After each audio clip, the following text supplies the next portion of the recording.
The pursuit of non-fun is interesting. For the longest time, video games have always been about keeping people engaged and trying to use up as much of their time as possible. Hard to do either if the controller is deeply embedded in the nearest drywall. If you play video games for a challenge, you've been given plenty of material to wade through. Back in the day, before you were able to choose how much of a fight the game was going to put up, you were generally greeted by a catalogue of video games that may have eased you in gradually, but whisked your feet out from under you just as quickly. Nowadays, video games have ways of appealing to the masochistic crowd who get pleasure out of suffering over and over again. Just as well it's optional really, not every gamer is like that. I think it'd be a bit boring for me to simply talk about which games under the influence of a harder difficulty become these impossible tasks that you'll be spending the rest of your life trying to beat, since ordering games based on sheer difficulty is both subjective as all hell, and something I did last year. So instead I'll be looking at hard modes that do a little more. Maybe change how you approach the game now that everything hits back way harder than before. Hey, if I'm gonna get all those achievements and trophies, I want something that feels a bit different. I enjoy my pain with a side of intrigue.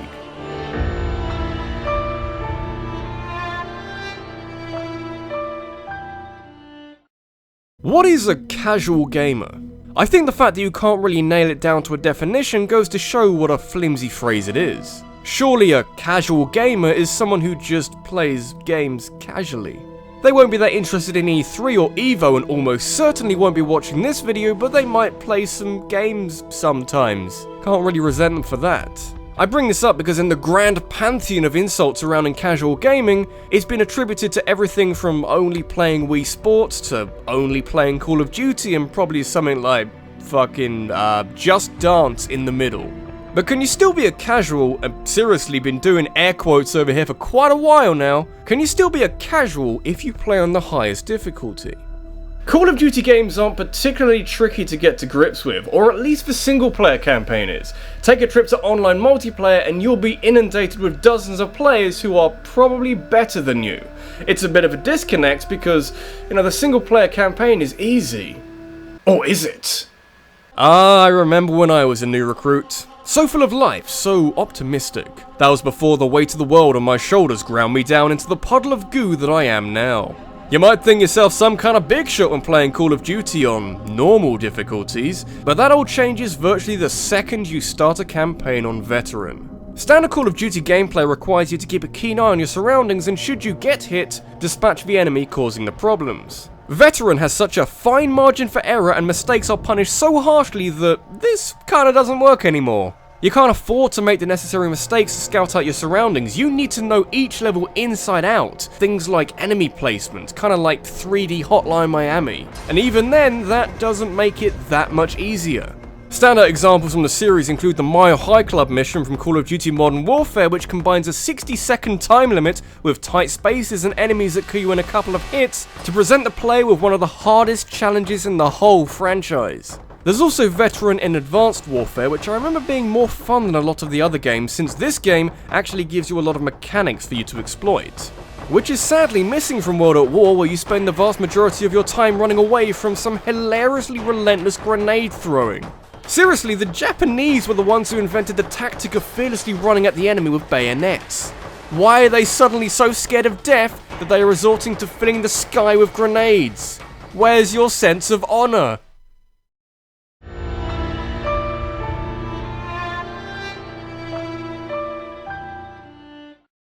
I like difficulty in video games like I like my sandwiches. Under control and covered in cheese. Even with some of the trickier games out there, I won't mind a sudden spike in difficulty if it does it in a way that makes every death your fault. Or at least in a way that lets you know what's suddenly so difficult about your situation.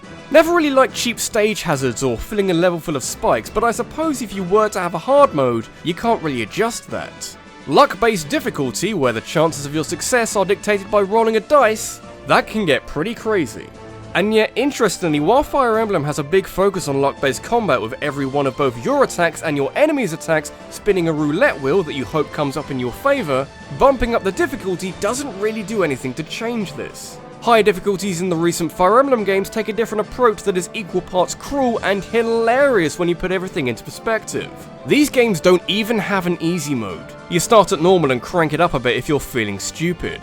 Any game mode called Lunatic isn't gonna roll out the red carpet, but a combination of stronger enemies and advanced AI means that getting to the end of this setting is one hell of a grueling challenge. But that's okay, because if you do, you can have a go at Lunatic Plus, which I'm pretty sure only exists as an extra middle finger to the players from the developers. Pretty much the same as Lunatic, except now the crazy strong enemies have abilities that would be obscenely overpowered if any of your units had them. The odds are stacked so far against you that if you don't have enough stat ups when you level up, you might as well reload until you do. But that's pretty much where the luck stops being a factor. After a while, every battle becomes a chess match. With swords. The unlocking method for Lunatic Plus is based off what mode you played Lunatic in. Only by playing it in classic style with permadeath can you also do this again, but with bullshit enemy abilities. Classic mode, by the way, is hard enough as it is on standard difficulties, but doesn't sound appealing on Lunatic Plus. How would you be able to do it without meat shields?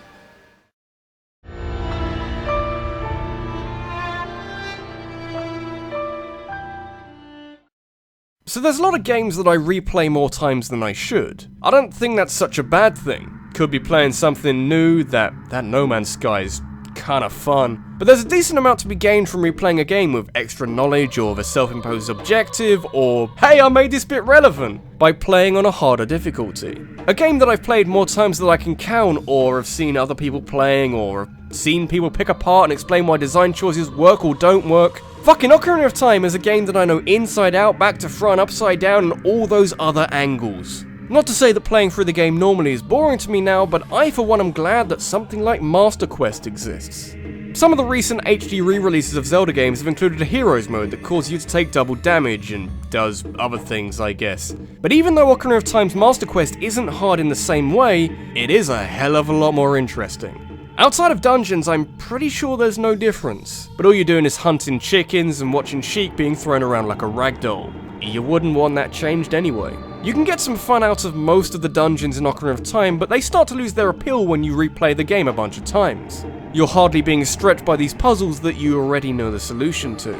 The only major thing that Master Quest changes is the interior of the dungeons, which seems like a reasonably insignificant alteration, but oh man, it really isn't. I'm not sure exactly what I like so much about Master Quest, but I think it has something to do with being forced to take your brain off of autopilot and think about how you're going to overcome this dungeon. I say most of the dungeons in this game are fun to play through, but with Master Quest, probably the single best thing about it really, the water temple is so much less aggravating. To get the long shot in the standard game, you need to raise the water a bunch of times, talk to Ruto, do a bunch of puzzles, and fight Dark Link.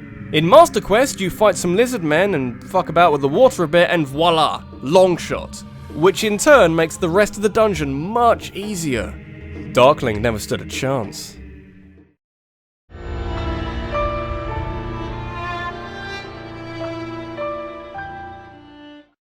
My favourite hard modes out there are ones that use the increased difficulty to change how you play the game. There's not a lot wrong with just making the enemies hit harder, but I appreciate the effort that goes into changing small bits and ultimately giving you a different kind of challenge. It feels like you're learning something along the way. Lord knows there's fuck all stopping you from making a hard mode that slaps the player in the face before stealing all their worldly possessions. But while there is definitely a time and place for crazy difficult video games, I still prefer high risk, high reward gameplay. You're very powerful, but can't take a lot of hits. The proverbial glass cannon. Stick that alongside one of the best combat systems in all of gaming and we've got a bullshit challenge that is kinda fun. How the hell do you do that? So Devil May Cry 3 has a decent amount of infamy surrounding it in terms of difficulty, since the Japanese thought they were being funny when they originally released the game to the West with what the Japanese thought was hard translated onto normal for Westerners. It's a game that is notorious for being, at least at that stage, one of the hardest games ever made. But not only was this fixed in the special edition, but Capcom were kind enough to include a much harder difficulty called Dante Must Die, where, you know, shit's brutal. Beat this, you crazy son of a bitch, and you unlock Heaven or Hell mode, which is way more fun.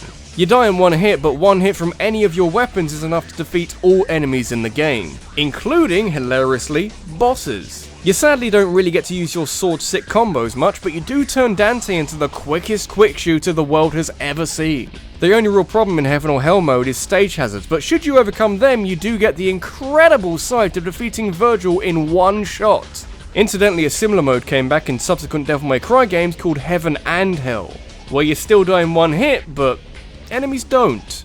That's less fun.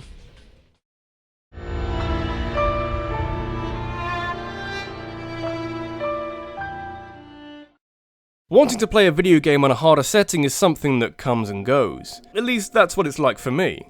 Not going to be something that I pursue all the time, since sometimes you just want something mindless to play that will give you the satisfaction without a lot of resistance. But hey, if you like a game and think you're pretty good, maybe an extra layer of challenge will help you appreciate the game even more. Especially, let's just say this hypothetically for now, if you play a game that under normal difficulty gives you certain parameters for failure, and under a harder difficulty doesn't just make everything hit harder, but has more states under which you can fail.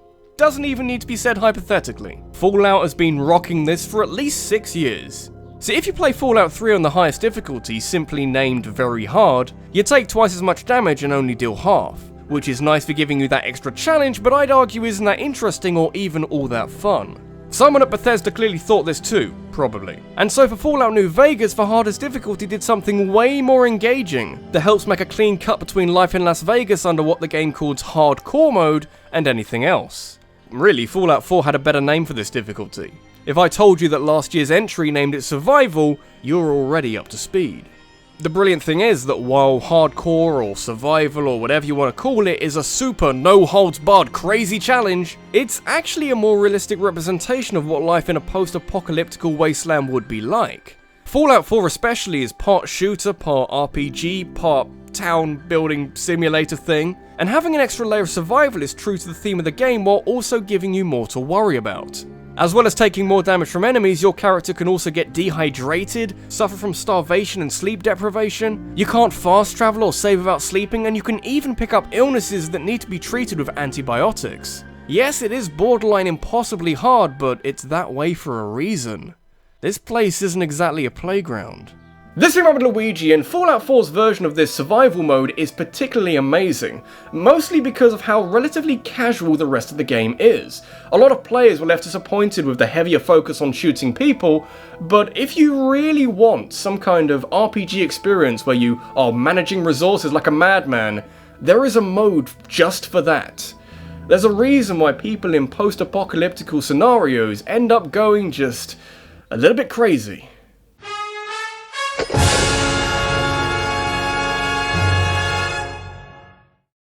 Got a topic that you'd like me to discuss in a countdown? Leave a suggestion in a comment below and head over to my Twitter, where I'll be holding a vote to decide the subject of the next countdown based off the best of your submissions. Thanks for watching, guys, and I'll see you in the next one.